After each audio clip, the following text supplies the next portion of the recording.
हिणोति तस्मै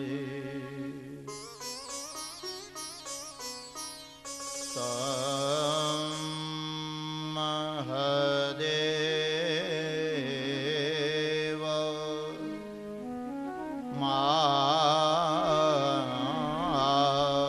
मात्मबुद्धे प्रकाशम् मोक्षोरो वये शरणमहं प्रपद्ये ॐ शान्तिः शान्तिः शान्तिः।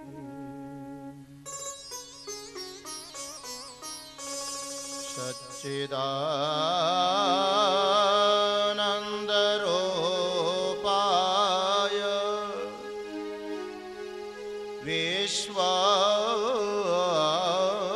विश्वोत्पत्त्या हेतवे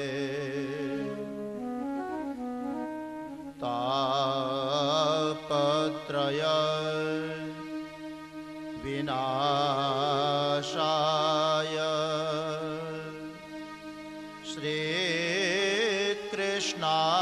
श्रीकृष्णाय वयं नमः।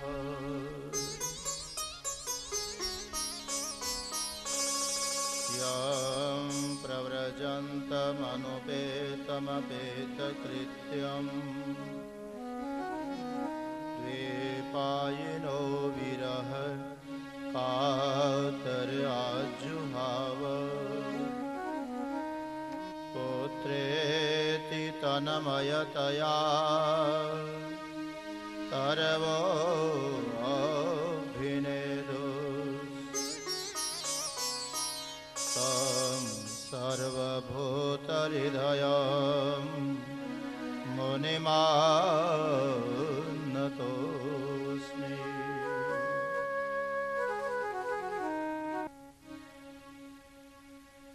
यदा परीक्षित कुरुजाङ्गले वसत्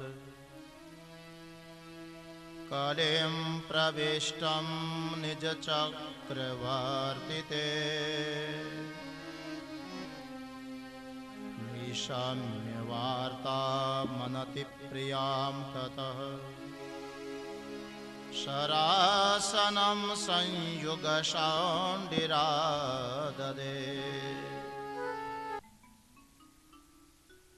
कल के प्रसंग में भागवत के अधिकारी स्कंध पर हम लोग विचार कर रहे थे। युधिष्ठिर महाराज को वैराग्य हुआ,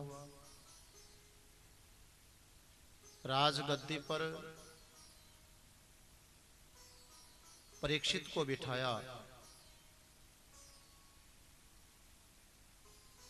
और उत्तराखंड में चल पड़े, हिमालय प्रस्थान किया।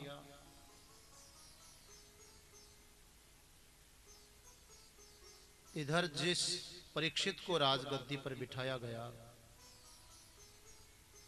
वो परीक्षित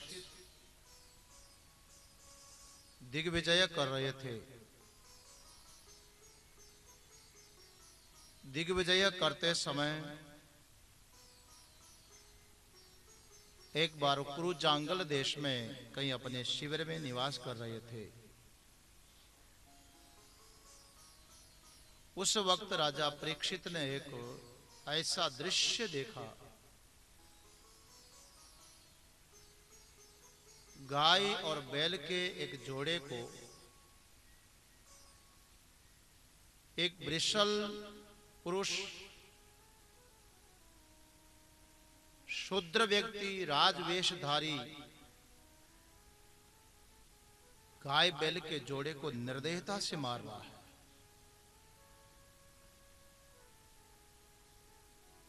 उनको मारते हुए देख करके राजा परीक्षित ने अपना घोड़ा दौड़ाया उनके समीप पहुंचते हैं तब तक राजवेशधारी पुरुष दौड़ करके दूर खड़ा हो गया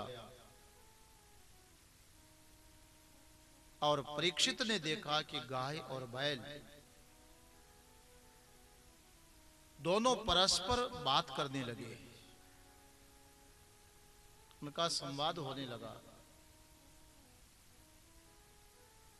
राजा परीक्षित उनकी बात सुनने लगे। हाँ, पशु भी अपनी भाषा में बात करता है,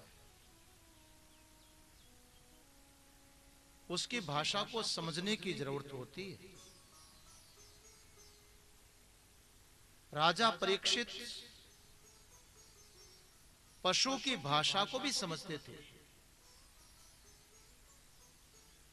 दोनों आपस में बात करने लगे और उनकी शक्ल देखो तो ऐसी थी महाराज। वो बैल जो था 3 पैर टूट चुके हैं, एक पैर पर घूम रहा है। और गौ की दशा ये थी तंतुनाल की तरह सूखा हुआ शरीर, हड्डी हड्डी दिखाई पड़े। आपस में संवाद होने लगा। वो बैल गाय को पूछने लगा, अरे तुम इतनी कमजोर कैसे हो गई? क्या तुम्हें अपना कोई कष्ट है या तुम मेरी ओर देख करके इतनी दुखी हो जिसमें तुम्हारा शरीर सूख करके गोबर के कंडे की तरह हो गया? क्या तकलीफ है, क्या कष्ट है तुम्हें? वो गौ कहने लगी, मुझे जितना कष्ट मेरी प्रतिकूलता में नहीं, उससे अधिक पीड़ा है आपको देख करके। कभी मैंने देखा कि आपके भीतर 39 गुण विद्यमान थे, जो आज एक पैर के ऊपर भटक रहे हो। सत्यम शोचम दया क्षांति त्याग संतोष आर्जवम शमोदम तप साम्यम तितिक्षो परति श्रुतम ज्ञानम विरक्तिरैश्वर्यम शौर्यम तेजो बलम स्मृतिः स्वातंत्र्यम कौशलम कांतिर्धैर्यम आर्दवमेव च प्रागल्भ्यम प्रश्रयः शीलम सह ओजो बलम भगः गांभीर्यम स्थैर्यमास्तिक्यम कीर्तिमानो नहंकृतिः एते चान्य च भवन्नित्या यत्र महागुणः।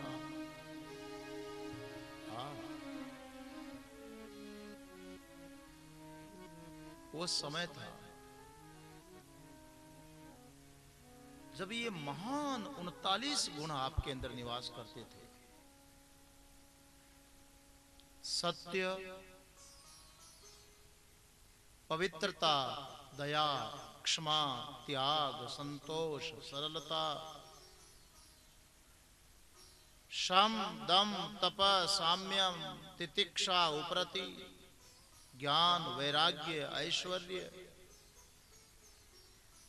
शौर्य, बल, तेज, स्मृति, स्वातंत्र्य, कौशल, कांति, धैर्य, मृदुलता, प्रागल्भ्य, प्रश्रय, शील इत्यादि 39 गुण थे। घटते घटते घटते घटते आज एक पैर पर खड़े रह गए। क्या होगा? और आपके अभाव में मेरा जीवन कैसे स्थिर होगा? आपके द्वारा मैं रक्षित हूं, यही चिंता है। दोनों की बात राजा परीक्षित ने श्रवण की। परीक्षित उनको पूछने लगे, आप दोनों कौन है? और ये तुम्हें जो मारने जा रहा था, निर्दयता से तुम्हारी दुर्दशा कर रहा था, ये कौन था? इतने में वृषभ कहने लगा, क्या बताऊं कि हमें मारने वाला कौन था? केचिद विकल्प वसना आहुरात्मनमात्मन देवमन्ये परे कर्म स्वभावम अपरे प्रभु आप तर्क्यादि निर्देश्यादिति केष्वपि निश्चय अत्रानुरूपम राजर्षि विमर्श स्वमनीषया। वस्तु या व्यक्ति किसी को न सुख दे सकता न दुख दे सकता। बात बिल्कुल सत्य है। न कोई आपका शत्रु होता है, न कोई आपका मित्र होता है। न शत्रु दुख दे सकता है, न मित्र सुख दे सकता है। जैसे जैसी हमारी मन की वृत्ति बनेगी, हम उसको कभी सुख मान लेते हैं, कभी दुख मान लेते हैं। वस्तु या व्यक्ति सुख और दुख के निमित्त नहीं होते। हमारे पंचदशीकार ने एक बड़ी सुंदर घटना लिखी है। दो व्यक्ति कहीं साथ जा रहे हैं। उसके पहले घटना घटी, पुराने जमाने में, आजकल ये प्राइवेट सर्विस चलती है, कोरियर सर्विस बोलते हैं। पुराने जमाने में भी ऐसे डाक दी जाती थी।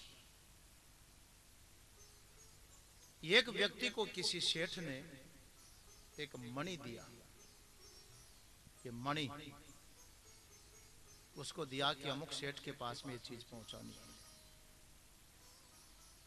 उसने सेठ के पास में से मणि अपने पास ले ली, एक झोले में डाल दी। शाम हो चुकी थी, घर पर गया और झोले को तो घर के कोने पे डाल दिया और सो गया। रात्रि को चूहा जाग गई। चूहे रात को ही जाग गए। झोला पड़ा हुआ था जिसके अंदर मणि रखी है, उस झोले का कोना काट दिया चूहे ने। वो प्रातः काल उठा, नहा धो करके तैयार हुआ नाश्ता लेकर के, और देखा भी नहीं, झोला उठाया और लेफ्ट राइट करते हुए चल पड़ा। जंगल के रास्ते से जा रहा है। वो मणि धीरे धीरे खिसकते खिसकते खिसकते जो फटा हुआ कोना था उधर आ गई, गिर पड़ी। उस डाकिया को तो पता भी नहीं चला, चला ही गया। जहां पर मणि गिरी, थोड़ी ही दूर पर एक महात्मा जी प्रण कुटीर बना करके साधना करते थे। दिशा शौच के बहाने जब उस रास्ते पर आए तो देखा एक मणि पड़ी हुई है। पहचान लिया कि ये मणि है और बड़ी इसकी कीमत है, मगर पर धन धूल समान होगा किसी का, आएंगे ले जाएंगे। महात्मा ने मणि को देखा मगर कुछ भी मन में हलचल पैदा नहीं हुई, कोई विकार उत्पन्न नहीं हुआ कि उठा लूं, अच्छी है, कीमती है, महत्व की। मणि पड़ी हुई है और थोड़ी देर में कोई दो मित्र आए,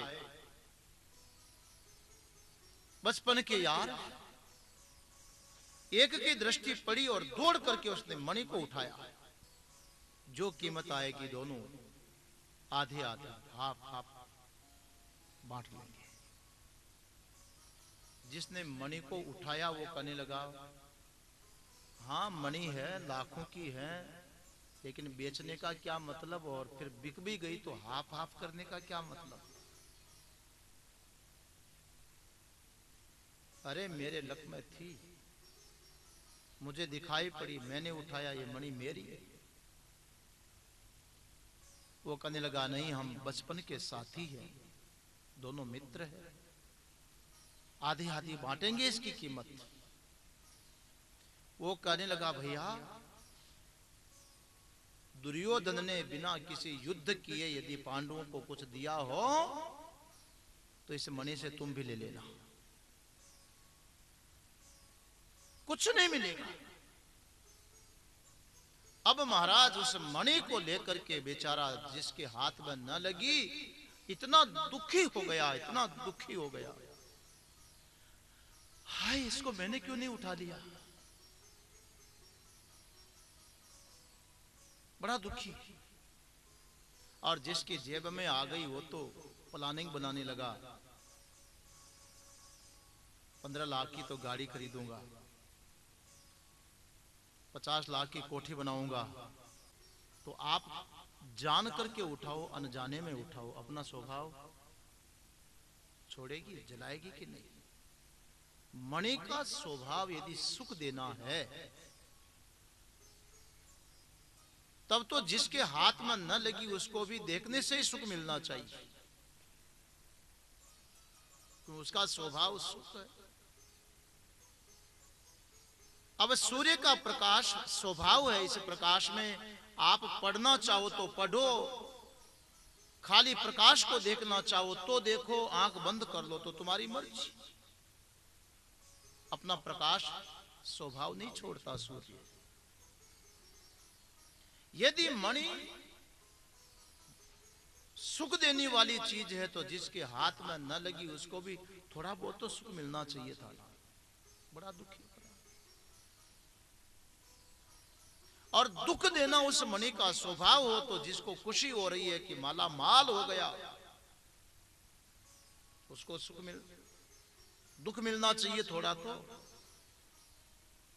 अब यह कहो कि जिसके पास में आ जाए मणि उसको सुख देती है और जिससे अलग हो जाए मणि उसको दुख देती है, यह बोलो तो बाबा जी के तो पास में भी आई और बाबा जी से दूर भी हो गई। न उनको सुख दिया और न उनको, तो अब यह बताओ मणि सुख दुख देती है क्या? ये सुख और दुख कौन दे रहा है? अब जब आपके पास उत्तर है तो समझ जाओ, कोई किसी को सुख दुख नहीं देता। काकी जी भाभी जी पर, सास पर, बहू पर दोष मत लगाना, भाई पर, भतीजे पर, दादा दादियों पर दोष मत लगाना। कोई सुख नहीं देता, कोई दुख नहीं देता। व्यक्ति का अपना स्वभाव वही सुख का निमित्त बनता, वही दुख का निमित्त बनता है। इसलिए वृषभ कहने लगा किसकी शिकायत करूं, बहुत प्रकार की बातें सुनने में आती है, कई के विकल्प है। कोई तो कहते हैं खुद ही खुद का मित्र है, खुद ही खुद का दुश्मन। कोई लोग कहते हैं देखो जिसका जैसी लक, जैसा भाग्य, जैसी प्रारब्ध हो उसको सुख दुख उससे मिलता है, प्रारब्ध के द्वारा। कोई कहते हैं जैसा कर्म बीज बो रहा है वैसा ही सुख और दुख मिलेगा, वर्तमान कर्म ही उसके प्रधान है। राजन कोई लोग ऐसा भी कहते हैं स्वभावम, भाई व्यक्ति का जैसा जैसा स्वभाव होता है बस उस स्वभाव के अनुसार ही वो सुखी और दुखी होता रहता है। कोई दुख में भी प्रसन्न होता है और कोई सुख में भी, जैसे कोई केरोसिन पी करके बैठा है, क्या करे प्रभु। कुछ लोग ऐसा भी कहते हैं कि भगवान जिसको सुख देना चाहता वो सुखी होता है, जिसको दुख देना चाहता वो दुखी होता है। अब बताओ महाराज सुख दुख का कौन निमित्त है, मैं कैसे निर्णय करके आपको बताऊं। तरह तरह की बातें सुनने को मिलती है। अतर्क्याद अनिर्देश्यात् इति केषु अपि निश्चय, इसलिए दुख का कारण अतर्क्य है, मैं तो इसका निर्णय नहीं कर पाता। कोई भी सोच लो, मैं किसी की शिकायत नहीं करता। उस वृषभ की, बैल की बात सुनकर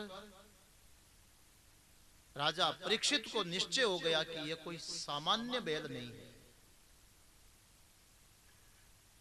ये धर्म की बात करने वाला वृषभ, ये तो साक्षात धर्म है।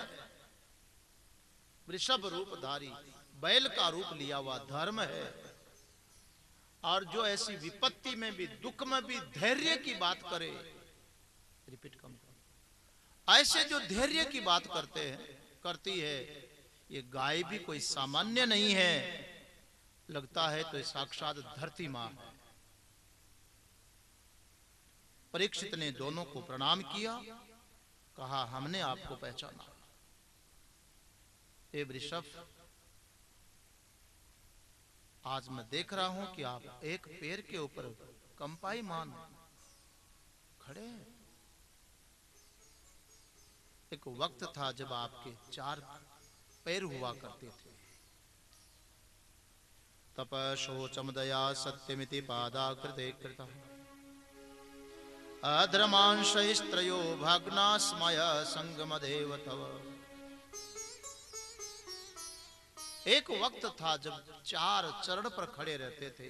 बैल होता ना, उसके 4 पैर, 4 पैर पर खड़े होते थे सत्य युग में करते। लेकिन आज आपके 3 पैर अधर्म के मित्र कलयुग के द्वारा भग्न कर दिए गए। एक पैर के ऊपर खड़े हो, लगता है कि ये जो तुम्हें मार रहा था ये कलयुग था, तुम्हें नष्ट करने की सोच रहा था। देखो सज्जनों, जब कलयुग आता है तो धर्म एक पैर के ऊपर रह जाता है। मगर यहां के ऐसे पैर मत समझना जैसे पशु के 4 पैर, या ये जो तख्त है जिस पर बैठा हूं, इस तख्त के 4 पैर है। ऐसे 4 पैर नहीं कि धर्म का एक पैर तप, दूसरा शौच, तीसरा दया और चौथा सत्य, ऐसा नहीं। कहने का तात्पर्य है कि जब सत्य युग था तो धर्म 100% हुआ करता था। 2 प्रकार के पाद माने गए हैं। एक रुपया होता है, उसमें कितने पाद होते हैं रुपये के, पता कितनी चवन्नी होगी? फिर 4 चवन्नी को मिला करके 1 रुपया बनता है। अब एक चवन्नी उस रुपए का एक पैर है, 4 चवन्नी मिल गई तो पूरा 1 रुपया बन गया। इसी प्रकार से धर्म के भी ये 4 चरण हैं। सत्य युग में धर्म 100%, लेकिन वही धर्म जब त्रेता आता है तो 75% रह जाता है, 3 ही पैर पर रह जाता है। द्वापर आने पर धर्म 50% रह जाता है। आधा तप गया, आधी पवित्रता गई, आधी दया गई और आधा सत्य गया। और जब कलयुग आता है तो धर्म 25% रह जाता है। 75% धर्म, शौच, दया और सत्य नदार्थ हो गए। एक चरण के ऊपर, एक पैर के ऊपर धर्म टिका हुआ है। इस धरती मां को यही भय लग रहा है, ये 25% भी धर्म नहीं रह जाएगा। यहां की आबादी कितने की होगी? हाँ, कितने की होगी जी? 5000। और बैठे हुए कितने के होंगे? और ये भी बाहर से कलेक्ट किए हुए हैं। अब धर्म कितना बचा हुआ है आप सोच लीजिए, कितना प्रतिशत धर्म है। ये तो उस समय प्रारंभ में तो 25 मालूम पड़ता था, मगर अब तो 5 भी हो तो बहुत बड़ी बात है। ये इस कली का प्रभाव। धरती को यही भय लगता है कि क्या होगा, क्या होगा। धर्मो रक्षति रक्षित है, धर्म की रक्षा करोगे तो हमारी रक्षा होगी, क्योंकि हमारी मां ये धरती सुरक्षित होगी। और जहां धर्म की रक्षा नहीं है वहां हमारी आधारशिला ये धरती ये भी सुरक्षित नहीं है। यही उसको भय था, गौ रूपिणी धरती बड़ी भयभीत है। दोनों को पहचाना, उनकी बात सुनी। राजा परीक्षित ने विचार किया कि मेरे जैसे चक्रवर्ती सम्राट के रहते और ये कलयुग धर्म और धरती करे, धर्म और धैर्य समाप्त हो। उस कली को मारने के लिए उन्होंने घोड़ा दौड़ाया और जिधर खड़ा था दूर जाकर के पास में पहुंच गए। महाराज परीक्षित को देखते ही राजवेशधारी वो वृषल व्यक्ति घबरा गया, पैरों में गिर पड़ा। रक्षमाम पुकारने लगा। जो धर्म और धैर्य को नष्ट करने वाला कलयुग था, जब सरेंडर हो गया, पैरों में गिर पड़ा और पुकारने लगा कि रक्षा करो। इतने में तो राजा परीक्षित को उसके ऊपर भी दया आ गई। क्यों आई दया, बताओ माताएं, बताएगी कोई? किसका पौत्र है वो? कौन सी दादी का पौत्र है? अरे द्रौपदी के ऊपर जब विपत्ति आई, 5-5 बेटों के सिर काटे गए। अर्जुन ने अश्वत्थामा को काटने वाले को सामने खड़ा किया और जिसने 5-5 पुत्रों को मारा उसके ऊपर भी उस द्रौपदी को करुणा आ गई, उसका हृदय पिघल गया। मुच्यताम एष, छोड़ दो। ब्राह्मणों नितराम गुरु कल सुन तो रहे थे। तो जिसके खून में दया बसी हो, करुणा बसी हुई हो, वो क्यों नहीं दया करता? कलयुग जब घबरा करके हाथ खड़े करके कहने लगा कि मेरी रक्षा करो, इतने में तो राजा परीक्षित करने लगा, नते गुडाकेश यशोधराणाम बद्धांजलिर्वै भयमास्ति किंचित न वर्तितव्यं भवता कथंचन क्षेत्रे मदीये त्वमधर्म बंधो। दयालु थे ठाकुर साहब को दया आ गई। सोचा मैं तो घोड़े के ऊपर बैठा हूं, बेचारे गरीब के पैर जल रहे होंगे धूल मिट्टी में, और तेज धूप।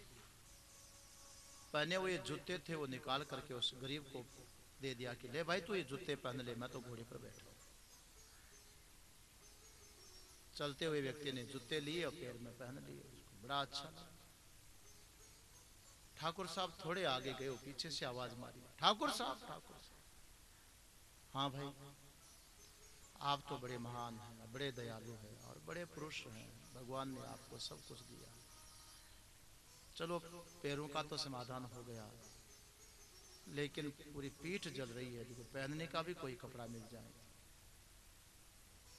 ठाकुर साहब ने अंदर बनियान पहन रखा था, ऊपर कुर्ता पहन रखा था, कुर्ता निकाल करके उसको दे दिया, तू पहन ले। कुर्ता पहन लिया।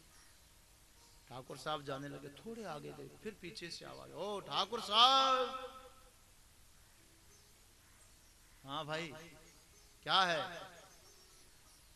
आप तो बड़े पुरुष हैं, आपको भगवान ने सब कुछ दिया और भी देंगे। आपकी दया से एक गरीब का काम बन जाएगा, मेरा सिर जल रहा है, पगड़ी भी मिल जाए, साफा। ठाकुर साहब ने साफा भी उतार करके, चल मैं तो घोड़े से जल्दी घर पहुंच जाऊंगा, साफा भी दे दिया। चलने लगे, थोड़े आगे गए, पीछे से फिर आवाज, ओ ठाकुर साहब, ओ ठाकुर साहब। ठाकुर साहब कहने लगे, अब क्या बाकी रह गया? कहने लगा ठाकुर साहब आप तो बड़े दयालु हैं, आपको क्या कमी है, यदि घोड़ा भी मुझे मिल जाए तो। ठाकुर साहब कहने लगे मेरे नजदीक आ। उसने सोचा कि घोड़े के लगाम थमाएंगे। ठाकुर साहब के हाथ में जो चाबुक था उठा करके 2-3 उसकी पीठ पर जमाए। तृष्णा की सीमा होनी चाहिए। तब वो कहने लगा बस अब आप बता रही है, मेरे मन की निकल गई।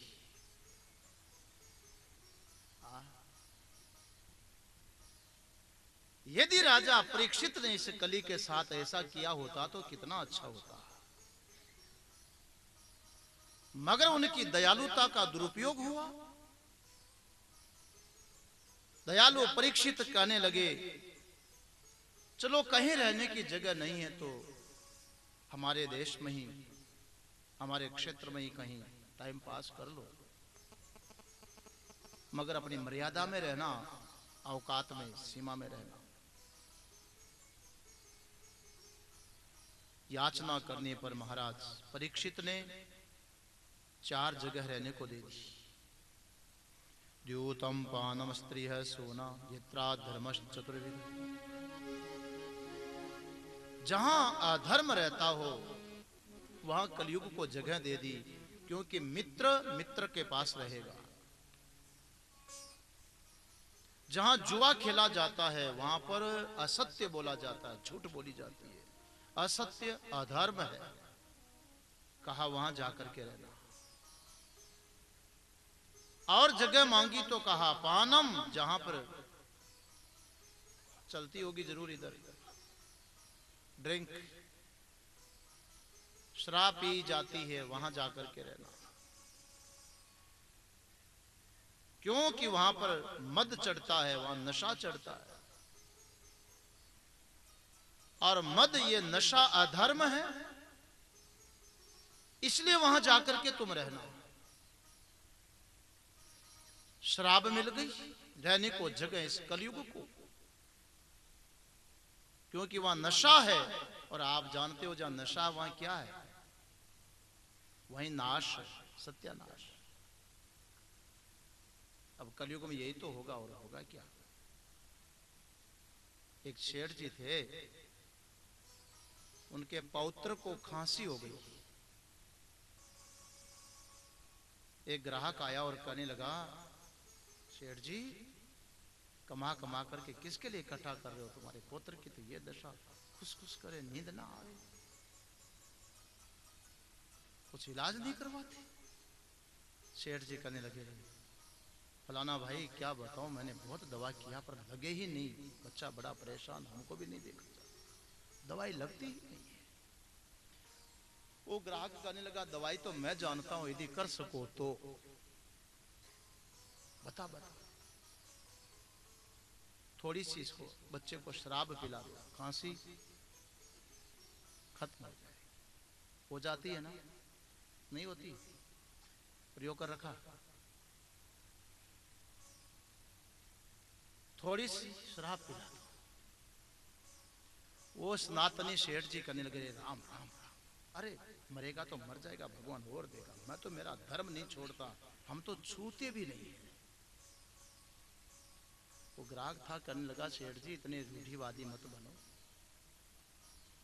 अरे कोई प्रायश्चित करवा लेना, पुष्कर स्नान करवा लेना, गंगा स्नान करवा लेना, कोई दान पुण्य कर लेना, गाय को चारा डलवा देना, कबूतर को अनाज डलवा देना, 5 पंडित जी को भोजन करवा देना, कन्या को भोजन करवा देना, प्रायश्चित हो,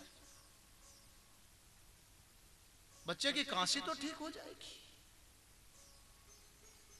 आप जानते हो खराब बात बहुत जल्दी घर कर लेती है। शेठ जी को जच गई। अच्छा भाई ठीक है तो फिर देखते हैं, लेकिन मिलेगी कहां।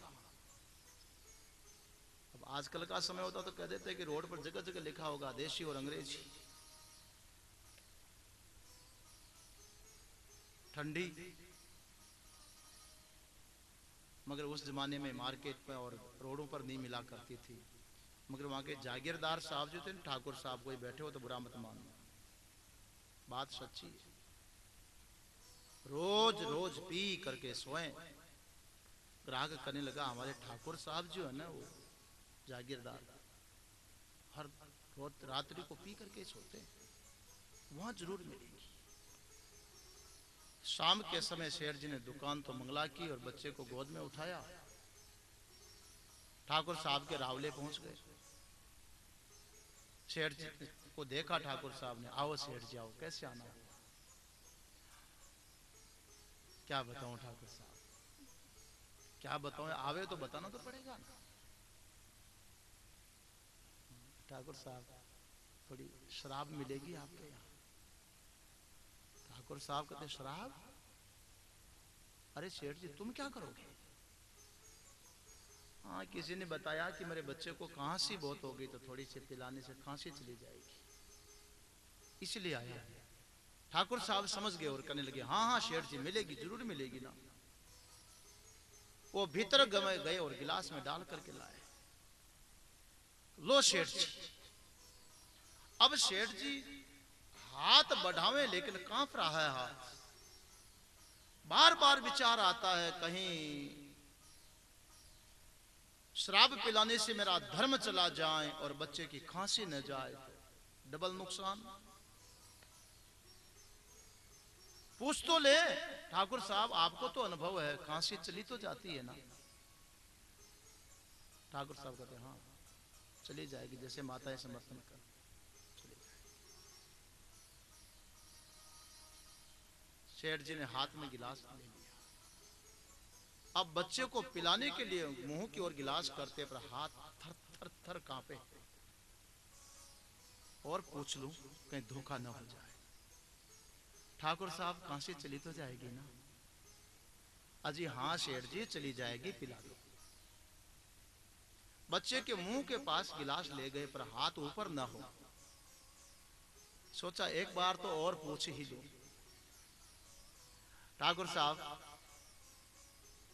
आपको पक्का विश्वास है मेरे छोकरे की खांसी चली जाएगी ना? ठाकुर साहब कहते हाँ हाँ पक्का विश्वास। ठाकुर साहब आपने अनुभव किया है कभी? ठाकुर साहब को गुस्सा आया, भाषण दे रहा और पिला नहीं रहा।